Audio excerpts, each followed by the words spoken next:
Arranquemos con los que haya, muchachos.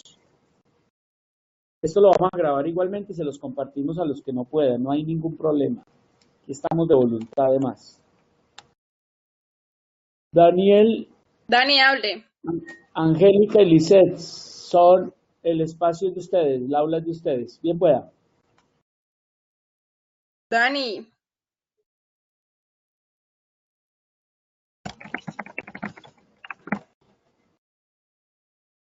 Si tienen activado el micrófono, lo tienen. Daniel, hablen.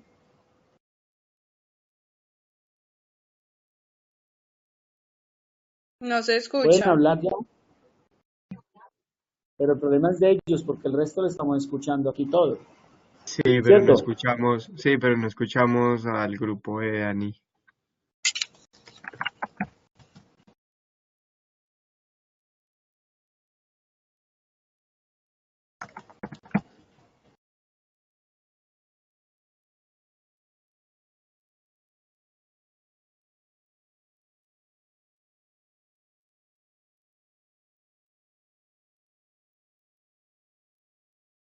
Yo creo que desactivaron, pero lo raro es que acá se les ve micrófono. Pero de Yo le pronto estoy desde viendo la a mi opción del sobrino. computador. Esto. Ahora se escuchaba bien. Hola, ¿nos escuchan? Sí, ahí. Ya. Listo, listo. Muy bien, arranque, muchachos, ya estamos grabando. Bueno, entonces Si vamos a alguien empezar a hablar quiere, sobre... Dani, no muevas No, eso, dale no muevas eso. eso, que Pero lo toca mostrar dañamos, la cámara. lo dañamos. Dale tantito. Si lo dañamos es su culpa. Perdón la discusión. Bueno, Ya. entonces buenas noches, nosotros les vamos a empezar a hablar sobre el proceso diagnóstico. Bueno, siguiente, por favor, doctor. Siguiente. ustedes son moderadores. A ver, ya, Ustedes la pueden pasar. ya la pueden pasar. Ya. Listo. Bueno. Bueno, entonces para empezar hay que tener en cuenta que para realizar un proceso diagnóstico tenemos que tener muy en cuenta lo que es la realización de la historia clínica y profundizar bastante en todos los aspectos que es datos personales, enfermedad actual, motivo de consulta y antecedentes, porque a través de la indagación de esta información nosotros vamos a poder organizar y tener en cuenta qué factores pueden abordar a nuestro paciente y crear como tal un factor de riesgo para poder que el paciente tenga como para que se haya producido esta enfermedad. Entonces, en el proceso diagnóstico vamos a tener en cuenta dos puntos, la cronología y el tipo de relación. Ya lo vi. Sí, entonces en la cronología vamos a ver que vamos a tener en cuenta la ubicación del tiempo en la aparición de los síntomas, que estas se van a nutrir especialmente mediante la enfermedad actual, y los antecedentes el que va a tener nuestro paciente. Nosotros, para poder abordar bien y que todos pudiéramos entender qué es el proceso diagnóstico, quisimos hacerlo a través de un ejemplo. ¿Sí? Entonces, a medida que vayamos desarrollando todo el tema, entonces vamos a ir explicándoles a través de un ejemplo para que sea mucho más fácil. Muy bien. Bueno, entonces primero vamos a tener en cuenta un perfil temporal. Este perfil temporal va a ser ubicar en el tiempo lo que son los antecedentes dinámicos, los antecedentes personales del paciente, ubicar lo que es la enfermedad actual y lo que siente actualmente el paciente y el motivo de consulta por el cual asistió el paciente. Al final vamos a poder poner nuestros diagnósticos. Entonces, ¿qué es un antecedente dinámico? Es un antecedente el cual el paciente puede tener una comorbilidad, pero que no sea la causa exacta por la cual el paciente esté consultando. Por ejemplo, un paciente que viene a consulta porque tiene fiebre, pero es un paciente que ha fumado durante 10 años. Es una comorbilidad que tiene, pero no es como tal el motivo de consulta del paciente. Entonces debemos de ponerlo como un antecedente de importancia. Los antecedentes puntuales, pues entonces hacemos énfasis a todo lo que son los patológicos, los quirúrgicos, los toxicológicos y los farmacológicos. Bueno, y luego vamos a tener lo que es la enfermedad actual y los síntomas por los cuales está viniendo a consultar el paciente. Entonces podemos ver que lleva un orden cronológico y finalmente pues entonces vamos a poner la fecha por la cual consultó el paciente y vamos a poner el posible diagnóstico el cual nos va a llevar. Bueno, entonces el ejemplo para ir mostrando lo que vamos explicando, entonces un hombre de 65 años de edad quien consulta por dolor severo, inflamación e hipotencia funcional de la primera articulación del metatarso falángica del pie izquierdo, de inicio súbito y 24 horas de evolución. De antecedentes de importancia, pues es un fumador pesado hace 10 años, fuma 20 cigarrillos al día y presenta tos productiva diaria y fiebre, y refiere que consumía alcohol todos los fines de semana desde que tenía 30 años. Quirúrgicos, pues una hernorrafia inguinal derecha hace 7 años. Ya tenemos 2 antecedentes importantes. Entonces, ¿cómo ubicaríamos esto según lo que yo les acabé de explicar? Entonces, desde hace 10 años tiene tos productiva diaria. Debido a que hay un antecedente de importancia que es el antecedente del cigarrillo. Hace 7 años tuvo una hernorrafia inguinal derecha, pues porque es uno de los antecedentes que yo les hablaba, antecedentes personales. Entonces a este podría aplicar el antecedente quirúrgico. Y hace 24 horas está consultando por una monoartritis aguda del primer metatarsiano. ¿Vamos entendiendo todos? Bueno, entonces, si hay alguna pregunta, pues la pueden ir haciendo mediante la charla. Luego, después de tener ubicado en el tiempo todo este perfil, entonces vamos a ir a aplicar lo que es la ley del por qué. Entonces vamos a tener nuestras posibles causas y por qué se pudieron haber ocasionado. Entonces, por ejemplo, este paciente puede ser un paciente que tenga gota exacerbado por el alcohol, porque como les expliqué, es un paciente que ha consumido alcohol desde que tenía 30 años. Una bronquitis crónica, ¿a qué la podemos asociar? Pues al tabaco, que como ya les expliqué, lleva muchos años también fumando. Y la hernia inguinal de aparición tardía, pues entonces ya deberíamos de indagar. Entonces, como les decía anteriormente, es importante tener sus datos, su información personal, porque entonces debemos de averiguar qué, como su trabajo o qué factores pudieron influir a que este paciente hubiera tenido una hernia inguinal. Bueno, entonces, ¿qué nos vamos a preguntar para poder descubrir eso? Entonces, este es un paciente de 60 años que fue pensionado hace algunos años y la causa, hay que tener en cuenta que la causa más común de que se presente esta hernia inguinal es en el sexo masculino y se da por la hipertrofia prostática que obliga al vaciamiento vesical con resistencia y debido a que el paciente presentaba tos hace varios años es otro de los factores que pueden aumentar la presión intraabdominal y pudo haber empeorado la situación de este paciente. Entonces, al crear pues nuestra hipótesis de que una de las causas por las cuales se puede producir una hernia inguinal, en este caso la hipertrofia prostática, entonces, ¿qué decimos? Vamos a empezar a indagar si este paciente quizá tenga alguna sintomatología que nos pueda correlacionar, como les mencionaba al principio, la hernia inguinal con la hipertrofia prostática. Entonces, en el interrogatorio se encuentra que el paciente refiere que el chorro ha disminuido, que tiene nicturia, que tiene goteo terminal, micción difícil, desde hace 5 años de evolución. Entonces, es ahí donde debemos de tener en cuenta la importancia de la correlación y de la indagación de los aspectos de nuestro paciente. No simplemente poner en la historia clínica, paciente quirúrgicos, hernorrafia. No, hay que mirar qué más está involucrado ahí. Bueno. Acá ya vendría siendo como un esquema donde tenemos en cuenta la patología y la parte cronológica de lo que ha venido sucediendo con el paciente. Entonces, como les decía, en la parte inferior vamos a poner la cantidad de tiempo, en la parte superior la sintomatología y al final vamos a poner el diagnóstico. En nuestro paciente, entonces, un paciente desde hace 10 años con tos productiva y donde vamos a poner su principal factor de riesgo, que sería el tabaco. También tenemos que tiene disminución. Al investigar te encontramos que tiene una nueva sintomatología y es que desde hace 5 años tiene disminución del chorro, nicturia y los otros síntomas que les comenté. Factor de riesgo, la edad. Hace 3 años también tiene una hernorragia inguinal derecha, factor de riesgo, el síndrome prostático que posiblemente está cursando este paciente. Y desde hace 24 horas, por el cual es el motivo en el que está consultando nuestro paciente, es una monoartritis aguda. ¿Sí? Como factor de riesgo el alcohol, pues teniendo en cuenta de que nuestro paciente es un paciente que ha consumido bastante alcohol y la gota puede ser exacerbada en estos pacientes. Entonces, y finalmente vamos a poner los diagnósticos que podemos considerar, que sería la bronquitis crónica, ya vimos todo, la sintomatología del antecedente y hace cuánto, el síndrome prostático, que también ya vimos la sintomatología, hace cuánto y el factor de riesgo para que este paciente pueda padecer esto, y la gota que finalmente pues viene siendo el real motivo de consulta de nuestro paciente.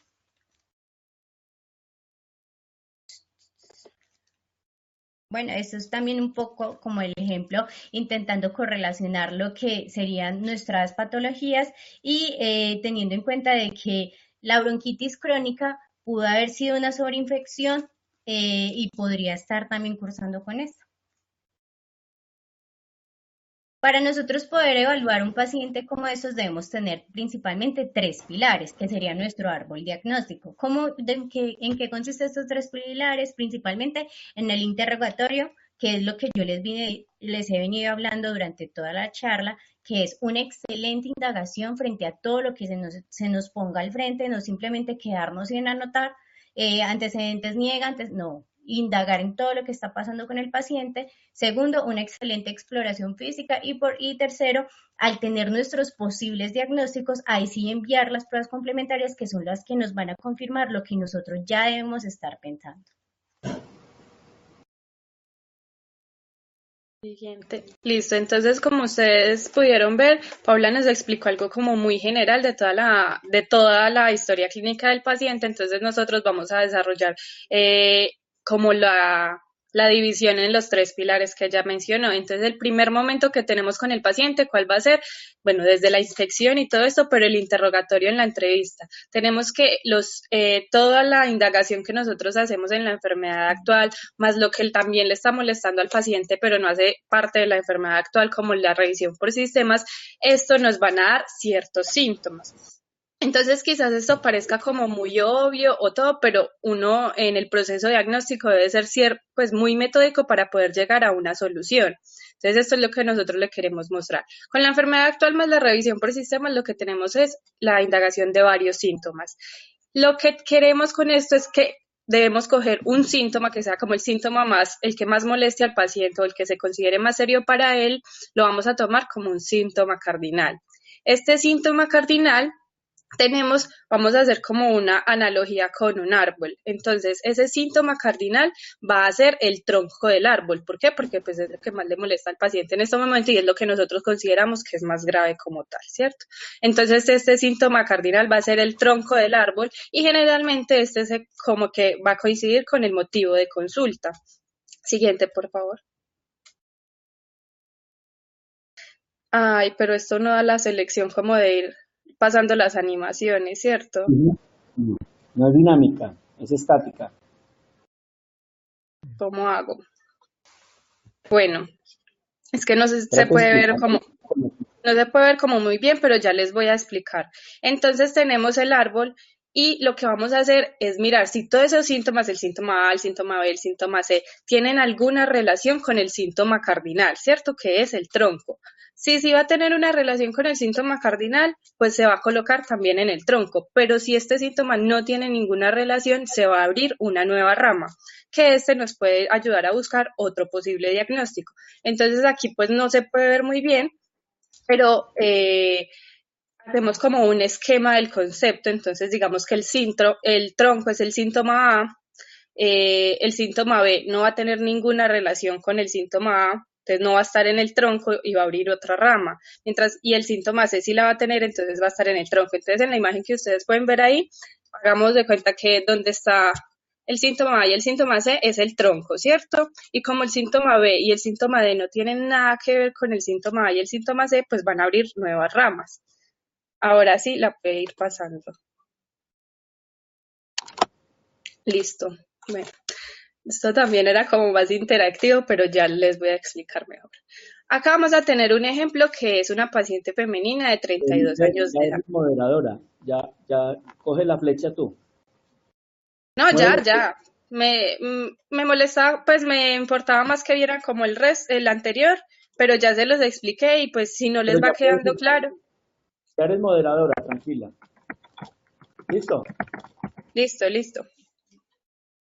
Vale, siga. Vaya. Entonces vamos a hacer como ejemplos en todo el transcurso de la charla. ¿Para qué? Para que podamos como interiorizar más la cosa y no quedemos como, sí, la definición, pero pues cómo la aplicamos, ¿cierto? Entonces tenemos una paciente femenina de 32 años que va a tener estos síntomas. Síntoma A, la disnea. Ella porque consultó por la disnea y es lo que más la está afectando en este momento. Síntoma B es la tos seca. Síntoma C, tenemos un retraso menstrual, como síntoma D tenemos una disminución de la agudeza visual lejana y como síntoma E tenemos congestión mamaria. O sea, el que más la molesta ahora es la disnea. ¿Y qué se relaciona con la disnea? Pues la tos seca, ¿cierto? Entonces esos dos síntomas van a estar en el tronco. Que el retraso menstrual no tiene relación con eso porque digamos que la disnea y la tos pueden ser, digamos, cardiovascular o respiratorio, entonces el retraso menstrual no tiene nada que ver con esto, o sea, hacemos como un esquema, entonces lo vamos a poner en una rama diferente. Entonces, como pueden ver acá, está la disnea y la tos seca en el tronco y una rama que se abre va a ser el retraso menstrual, pero ¿con qué tiene relación el retraso menstrual? Quizás con la congestión mamaria, entonces la podemos poner en la misma rama. Pero ¿qué no tiene relación con ninguna de las dos? Pues la disminución de la agudeza visual lejana. Entonces la ponemos en otra rama totalmente diferente y cada una de las ramas va a representar un problema y debe generar ciertas hipótesis de diagnóstico. Entonces, estas hipótesis obviamente van a ser descartadas o confirmadas después con todo el examen físico, los paraclínicos y lo que le vayamos a hacer al paciente, pero esto acuérdese que como que nuestra enfermedad actual nos da el 80% del diagnóstico del paciente. Entonces, listo, acá lo tenemos y vamos a generar las hipótesis. Entonces, digamos que las hipótesis iniciales del tronco que van a ser la disnea y la tos seca podría ser, no sé, un asma, una insuficiencia cardíaca, un EPOC, entonces ahí vamos a indagar sobre lo que nos mencionaba Paula, que no es solamente como, sí, una hernia, sí, fumé, pero ¿cómo? ¿Cuánto? Listo. En el del retraso menstrual y de la congestión mamaria, que es otra rama diferente, pues generamos otra hipótesis diagnóstica. Pues pensaríamos, está en embarazo, pues eso lo vamos a ir solucionando después. Y en la de, pues, sí, señor. Una pregunta. Si fuéramos a aplicar, una lógica o una ley mejor, que esa ley dijera que cuando en un mismo paciente se presentan varios síntomas, mire que aparentemente de diferentes ramas, no necesariamente. ¿Cuál me puede explicar todos los síntomas? ¿Cuál podría ser esa ley que dé explicación a que es posible que haya una patología que ocasione todos los síntomas? Que sea una sola la que explique. La de la parsimonia. Eso, ley de la parsimonia. Muy bien. Ley de la parsimonia es la ley que me va a reunir todos los síntomas y una enfermedad tiene todos esos síntomas. ¿Listo? Porque yo le preguntaría si puede tener alguna relación un paciente con disnea, tos, alguna relación con un retraso menstrual. ¿A quién se le ocurre alguna cosa?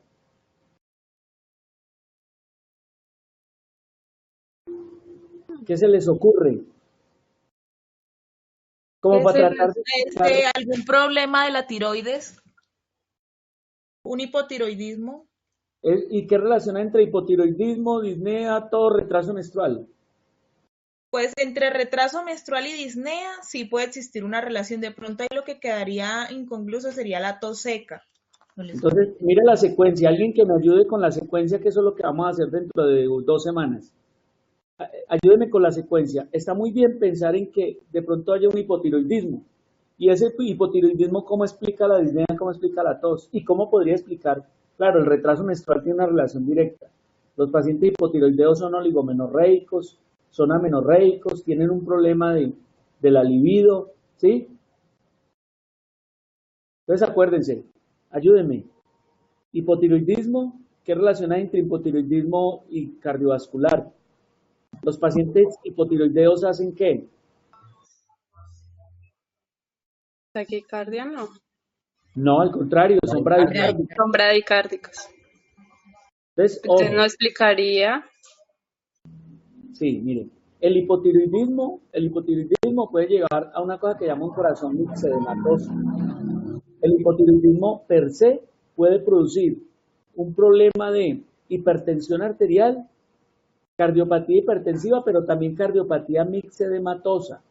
Los pacientes hipotiroideos hacen cardiomegalias, pueden hacer fallas cardíacas. Las fallas cardíacas hacen, obviamente, hipertensión del pequeño circuito, hacen hipertensión hidrostática, transudación, estímulo de los receptores justalveolares y pueden hacer tos. Y concomitantemente pueden explicar retraso menstrual. Retraso menstrual dado por el problema hormonal que hay en esos pacientes con todo el eje hipotálamo, hipófisis y ovárico, ¿cierto? Suprarrenal. Perdón, suprarrenal no nada tiene que ver.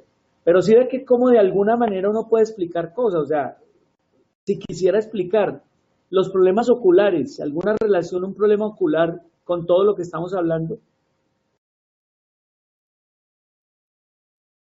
no propiamente miopía, sino que el paciente está refiriendo que está alterándose su agudeza visual.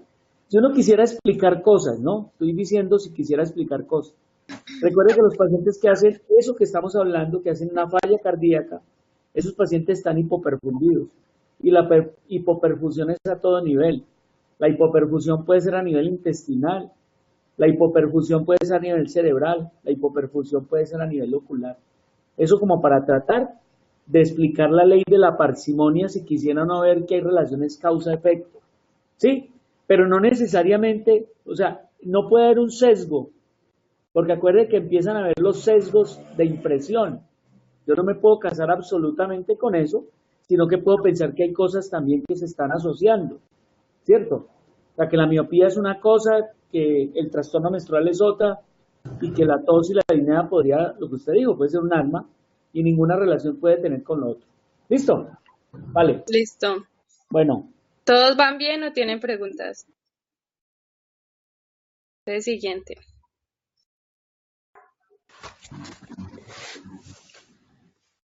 Muy bueno.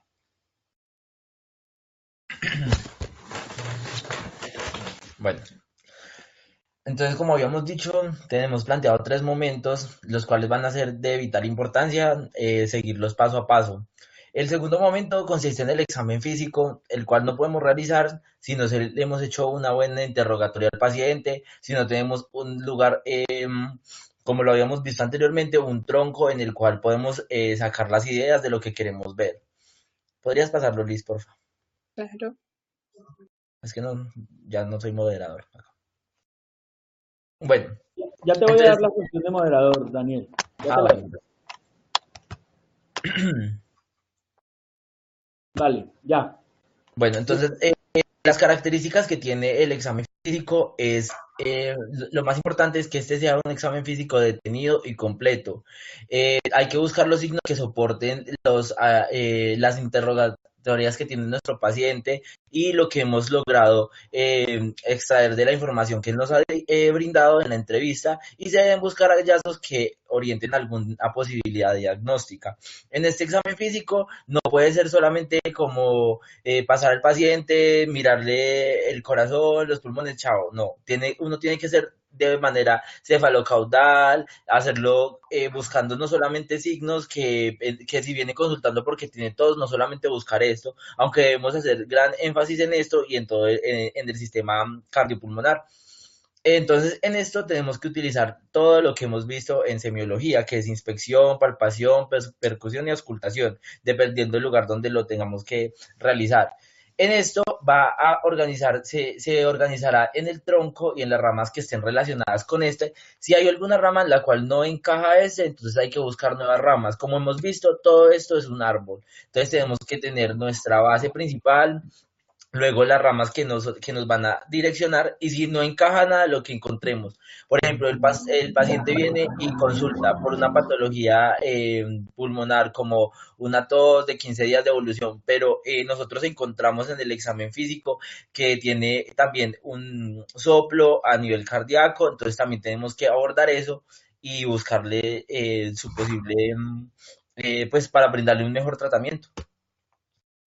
Entonces, para esto tenemos que tener en cuenta que la base principal va a ser nuestro interrogatorio. Y en ese interrogatorio, como tenemos ese tronco, si el paciente nos consulta porque tiene disnea intermitente, entonces nosotros ahí tenemos que buscar todos los signos de esta disnea intermitente que nos va a decir el paciente. Entonces, disnea intermitente se asocia a tos seca, entonces ya tenemos una hipótesis diagnóstica que podría ser el asma.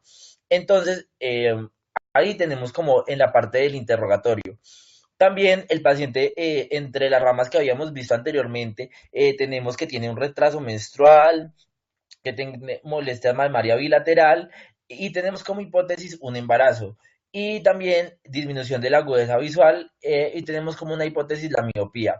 Nosotros tenemos que abordar al paciente no solamente por un motivo de consulta y no solamente por una de las dolencias que nos están consultando, sino nosotros podemos abordar al paciente de una manera más amplia, más multidimensional, también la esfera mental, también debemos abarcar todo esos pasos. Entonces, ahí sí ya vamos a proceder a realizar el examen físico. Ese examen físico vamos a mirar si el paciente presenta tos seca, disnea, entonces hay que buscar esos signos en la auscultación. Entonces, vamos a encontrar que es un paciente que va a tener sibilancias y esos son los hallazgos que nos van a permitir hacer un diagnóstico clínico en el cual nos encasillaría un paciente con asma. También vamos a mirar la altura uterina, si es un paciente que sospechamos un embarazo, vamos a examinar los otros signos de cambios fisiológicos del embarazo y vamos a hacer el diagnóstico clínico de embarazo, aunque obviamente se debe confirmar con laboratorios.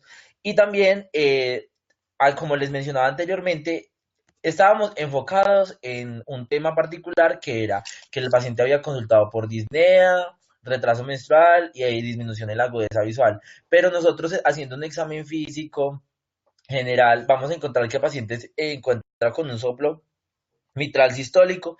Ese no es un hallazgo por el cual la paciente estaba consultando, no es un hallazgo que nosotros tengamos una sospecha porque ella de pronto alguna vez algún médico le dijo que haya tenido eso, pero nosotros como médicos y abordándola de una manera multidimensional encontramos esto en nuestro examen físico. Entonces ahí sí ya podemos mirar complementario eso y hacer un diagnóstico de insuficiencia mitral, así esté aparte de lo que la paciente haya consultado.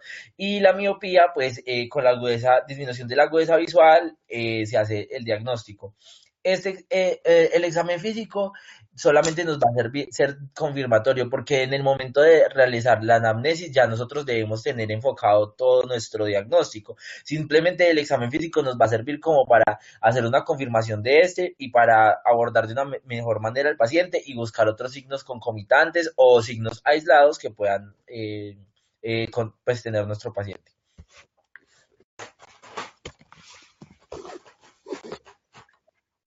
Bueno, entonces ya casi para finalizar, vamos a encontrar que entre las patologías existen distintos tipos de relación, ¿sí? Entonces vamos a hablar de las relaciones entre ellas.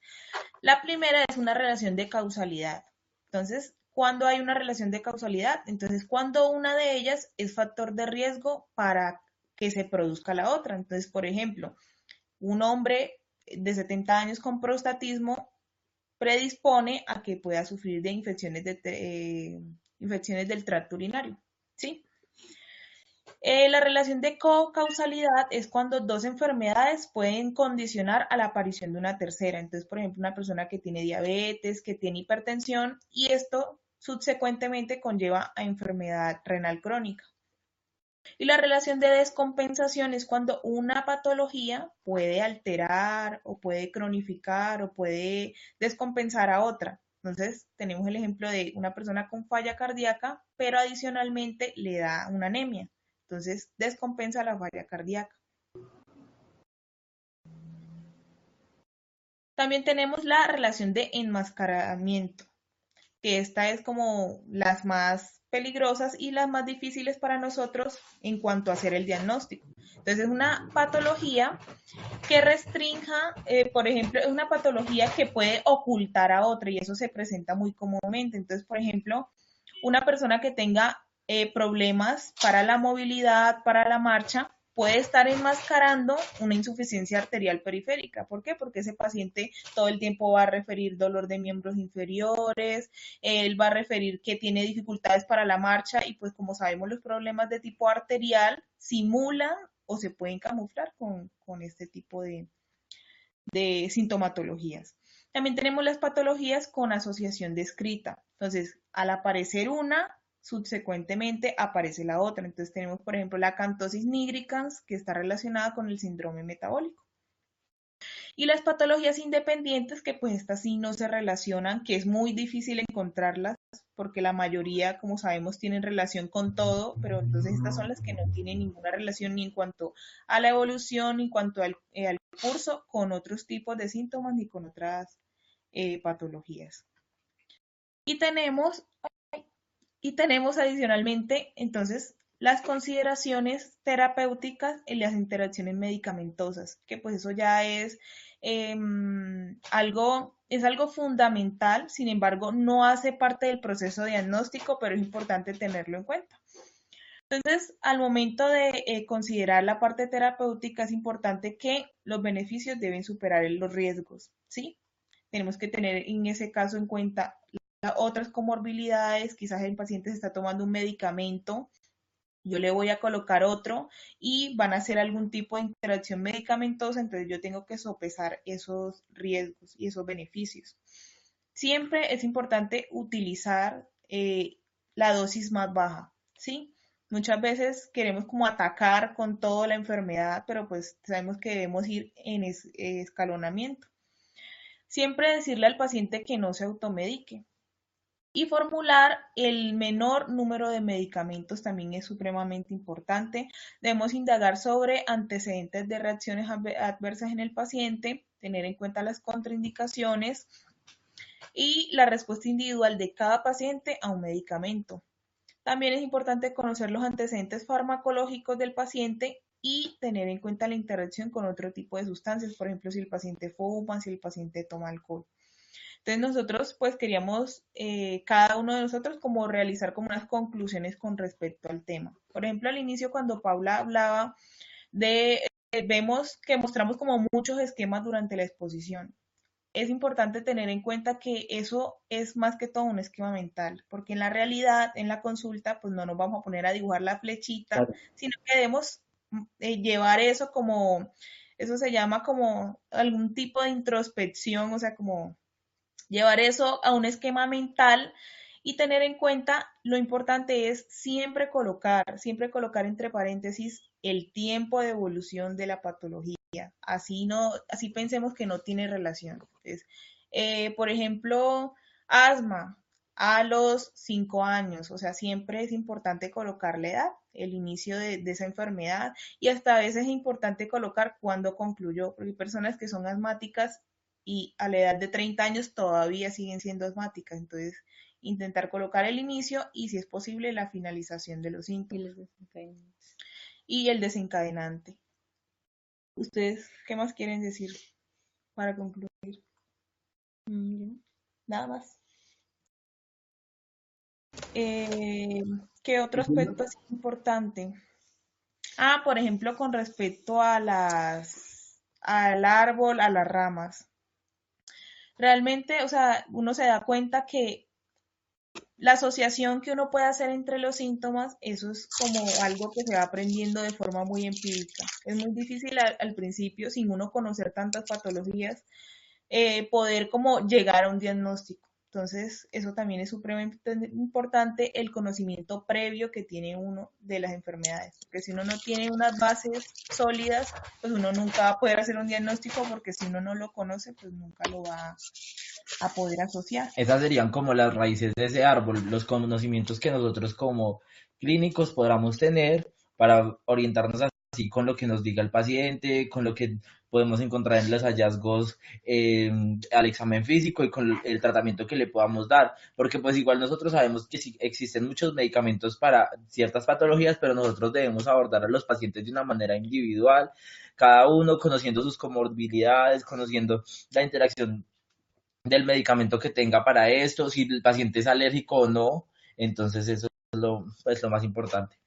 Y también tener en cuenta algo que nos dicen mucho en la clínica y es no desbordarse con los paraclínicos. O sea, si uno no tuvo lo que dice el doctor, el 80% con la anamnesis, ya uno que va a inventar mandando ecografía, voy a mandar un ataque, voy a mandar, o sea, eso no se debe hacer, porque desgasta uno el sistema de salud, se desgasta uno mentalmente, desgasta al paciente esperando los resultados. Entonces, en ese caso es mejor pedir ayuda a un tercero, a otra persona que de pronto tenga más conocimientos que uno, a ver qué piensa de la otra persona. Y finalmente, pues tener en cuenta que nosotros como médicos no tratamos síntomas, sino todo un sistema, todo un paciente, todo un entorno. Ya, gracias. Muy bien. Excelente, muchachos, excelente. Yo quisiera que el resto del grupo comenzáramos a escribir de forma ordenada como unas conclusiones. Ya Brian aportó y puso el triángulo del diagnóstico, la anamnesis, la exploración física, las pruebas complementarias, haciendo un gran énfasis en la inicial. ¿Alguien quiere seguir escribiendo? Yo hago una retroalimentación y luego en la parte izquierda, en Share Notes, hago como un esquema de cómo va a ser el análisis de los casos clínicos que vamos a empezar a poner después en 2 semanas. ¿Alguien quiere seguir escribiendo? Ya escribió Brian. ¿Quién quiere escribir más?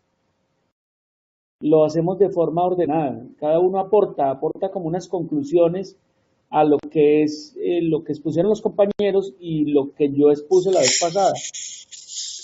¿Quién sigue?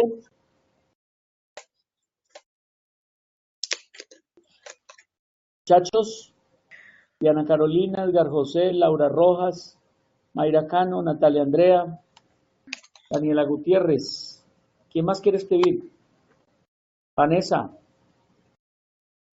Vamos despacio, no vayan a escribir hasta después de que leamos lo de Vanessa. Es necesario tener en cuenta el triángulo que menciona Brian para poder tener un esquema mental más organizado, poder así abordar de una mejor manera al paciente sin dejar pasar datos importantes que nos lleven a una impresión diagnóstica precisa y adecuada. Siempre la historia clínica, muchachos, siempre la historia clínica. Si ustedes llegan al examen físico, no están ubicados, deténganse y vuelvan a interrogar, porque algo está fallando, algo está mal. Y Ana Carolina dice, es importante no cegarnos ante algunas patologías donde sus síntomas aparentemente no están relacionados, sino intentar abrir nuestras mentes para llegar a un buen proceso diagnóstico. El problema de los sesgos, ¿sí? El problema de dirigir absolutamente los diagnósticos genera ese tipo de errores. Siempre hay que tener la mente abierta que muchas cosas pueden estar sucediendo. Considero que se deben tener buenas bases académicas para, junto con lo que dicen mi compañero Brian, esquema mental, podamos abordar al paciente de una manera multidimensional y podemos llevar no solo a diagnósticos certeros, sino a procesos terapéuticos adecuados, teniendo en cuenta que lo más importante siempre es la historia clínica. Eso pues la gente lo ve como carreta y se repite todos los días y todos los días cometen los errores. Todos los síntomas son importantes ya que complementan al paciente. El esquema mental nos permite organizar la información más relevante para poder dar un diagnóstico certero solo con la historia clínica bien elaborada. Y el tratamiento se acorde a las necesidades del paciente. Medicina basada en la evidencia, medicina basada en lo social, medicina basada en la realidad, medicina basada en la ley, todo. Esto es multidimensional. No solo el enfoque diagnóstico y que no solo es la organicidad, el daño en el sistema, sino que muchas cosas pueden estar ocurriendo. ¿Quién sigue? ¿Quién aporta? ¿Alguien más? Entonces, ustedes me están viendo lo que voy a escribir al lado izquierdo de su pantalla. ¿Sí me lo van a ver? Vamos a resumir antes de terminar la propuesta del proceso diagnóstico. ¿Sí me la están viendo, no es cierto? Sí, señor, listo. Entonces, ojo, lo primero, una vez hecha la historia clínica, una vez presentada la historia clínica, que va a ser una historia clínica o caso clínico resumido, muchachos, no puede ser extenso, porque no nos da. Una vez hecho esto, van a hacer el siguiente proceso. Entonces, uno, vamos a todo caso clínico, vamos a hacerle un perfil temporal, que ya saben cómo hacerlo. Dos, van a hacerle al caso clínico un árbol diagnóstico, un árbol, ¿cierto? Digámoslo así, un árbol diagnóstico. Y aquí en este mismo ítem van a tratar de dar una explicación fisiopatológica de los síntomas y signos y hacer relevancia, digamos, en ese mismo árbol de si esos síntomas, como decían los compañeros, pertenecen a una misma rama o al mismo tronco o se van por diferentes ramas. El tercer momento que van a hacer es tratar de agrupar lo anterior en síndromes, ¿cierto? Síndromes. Entonces, toda patología la van a tratar de agrupar en síndromes. Hay casos clínicos que no lo permiten, entonces tratan de relevar los signos o síntomas más importantes si no son capaces de agruparlo. Una vez hecho esto, a cada síndrome o problema le van a asignar unas patologías, ¿cierto? Que lo producen. Van a tratar de ubicar varios síndromes, ¿cierto? Y a cada uno van a asignarle patologías para luego tratar de buscar denominadores comunes. Es decir, le pongo el ejemplo, un paciente que tenga un síndrome de sintomático respiratorio, un síndrome de dificultad respiratoria crónica, como, un síndrome de falla cardíaca, un síndrome constitucional. Entonces, cada uno de esos le sacan unas patologías y van a buscar patologías que comúnmente produzcan ambos. El quinto paso van a hacer una correlación clínico para clínico. Es decir, de acuerdo a lo anterior, van a tratar de solicitar y ver los exámenes que seguramente más van a apuntarle, más van a ayudar a diagnosticar, ¿no es cierto? Después de esa correlación clínico para clínica, apliquen leyes. ¿Sí? ¿Cuáles? La más frecuente. ¿Cuál otra? Ley del porqué. ¿Cuál otra? Ley de la información más completa. ¿Cuál otra? Ley de la prioridad. ¿Y cuál otra? Muy bien, la parsimonia. Muy bien. Y el último, ustedes van a llegar a conclusiones. ¿Cuáles son? Diagnóstico topográfico, o sea, ubican el órgano o sistema afectado. Dos, ese es el mismo ítem anatómico. Dos, sindromático, que ya lo hicieron. Tres, diagnóstico etiológico. Y cuatro, específico. Sí, en esas leyes nos falta una, la ley de Agatha Christie. Ah, ya la habían puesto. Agatha Christie. Muy bien. ¿Listo? O sea que tenemos 7 pasos. 7 pasos que con cada caso clínico resumido lo vamos a hacer. Aquí nos falta uno. Que sería, antes de este proceso, es tratar de sacar un resumen de datos positivos. ¿Cierto? En un esquema. El resumen de datos positivos. Entonces, resumen de datos positivos, perfil temporal, árbol diagnóstico, agrupar en síndromes, síntomas o problemas. Después a cada síndrome sacarle patologías que lo produzcan.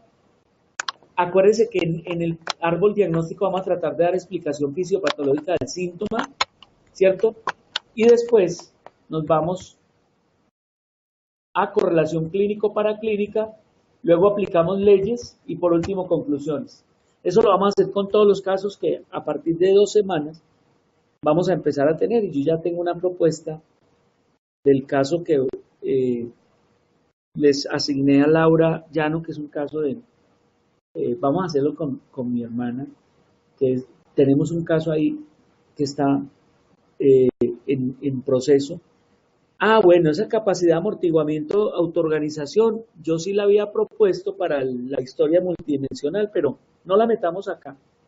No la metamos acá para avanzar un poquito. Ya en la historia multidimensional y eso la vamos a tener porque eso nos va a servir para saber, dentro de ese enfoque multidimensional del caso clínico, qué factores tiene uno positivo el paciente, qué factores le sirven al paciente y van a determinar mucho el pronóstico, el tratamiento y eso.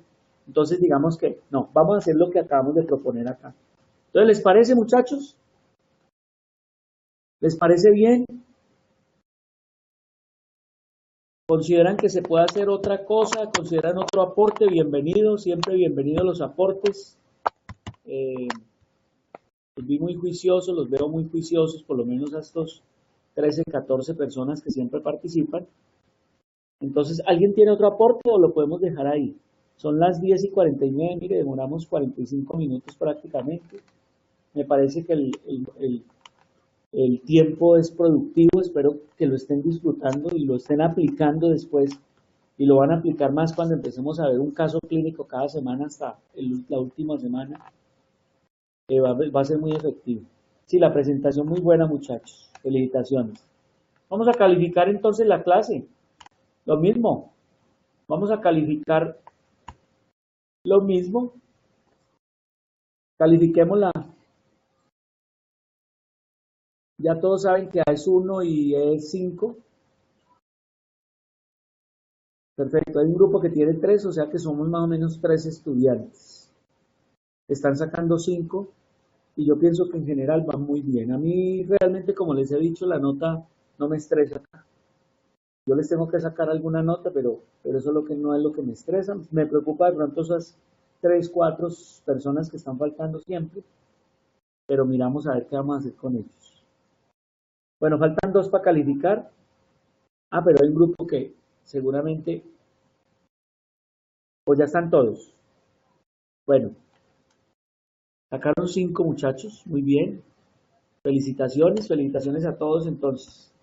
Entonces, esta semana les confirmo, entonces hacemos un quiz o 2 quizecitos y con eso sacamos nota del primer corte. ¿Listo? Entonces, feliz noche, muchachos. Compartan ese libro que creo que lo compraron, esperemos que lo hayan comprado, muchachos. Compártanlo con los compañeros. Entre otras cosas, yo lo perdí, no sé dónde se perdió. Muchas gracias.